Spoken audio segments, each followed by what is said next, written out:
बहुत समय पहले पहाड़ों के पार एक जादुई नगरी थी जिसे परियों की नगरी कहा जाता था।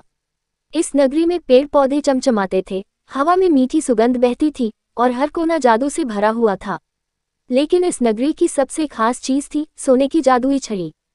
ये छड़ी नगरी के दिल में एक क्रिस्टल झील के पास रखी हुई थी और इसकी शक्ति से ही पूरी नगरी चमकती दमकती रहती थी। एक दिन काले जादूगर डाकसोर ने नगरी पर नजर डाली। उसे पता चला कि अगर वह सोने की जादुई छड़ी चुरा ले तो वह अपार शक्ति का स्वामी बन सकता है। एक रात जब सारी परियां गहरी नींद में थीं, डाकसोर ने अपने उड़ने वाले ड्रैगन के साथ आकर छड़ी चुरा ली। जैसे ही छड़ी गायब हुई, नगरी का जादू खत्म होने लगा। पेड़ मुरझा गए, झील सूखने लगी और परियां अपनी शक्ति खोने लगी। इस नगरी में आरव नाम का एक साधारण लड़का रहता था।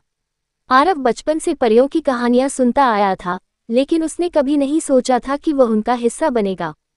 जब उसने देखा कि परियां उदास हैं और नगरी उजाड़ हो रही है, तो उसने हिम्मत जुटाई और छड़ी वापस लाने का प्रण लिया। आरव ने अपनी यात्रा शुरू की। रास्ते में उसने टिम्बर नामक एक बातूनी गिलहरी और ग्लिंडो नामक एक छोटी जादुई परी को अपना साथी बनाया। टिम्बर बहुत चालाक था और ग्लिंडो के पास थोड़ी सी जादुई शक्ति बची थी। उन्होंने रास्ते में एक जादुई भूल भुलैया पार की जिसमें आरव की बुद्धिमानी और टिम्बर की फुर्ती काम आई। फिर वे ड्रैगन की गुफा पहुंचे जहां डाकसोर ने छड़ी छिपा रखी थी। डाकसोर बहुत शक्तिशाली था, लेकिन आरव ने उसकी कमजोरी को पहचान लिया। डाकसोर को अपनी ताकत पर बहुत घमंड था और आरव ने उसे बहस में उलझा दिया। इस दौरान ग्लिंडो ने अपनी आखिरी बची खुची शक्ति से सोने की छड़ी को चुरा लिया। जैसे ही छड़ी आरव के हाथ में आई, वह चमकने लगी और उसकी मदद से आरव ने डाकसोर को हराया।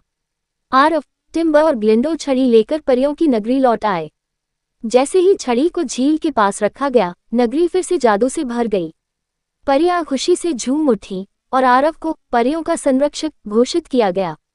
आरव अब भी नगरी में रहता है, लेकिन वह हमेशा कहता है, सच्चा जादू हमारी हिम्मत और दोस्ती में है। हमारी कहानी आपको अच्छी लगी हो तो कृपया इस वीडियो को लाइक, शेयर, कमेंट और सब्सक्राइब करें। धन्यवाद।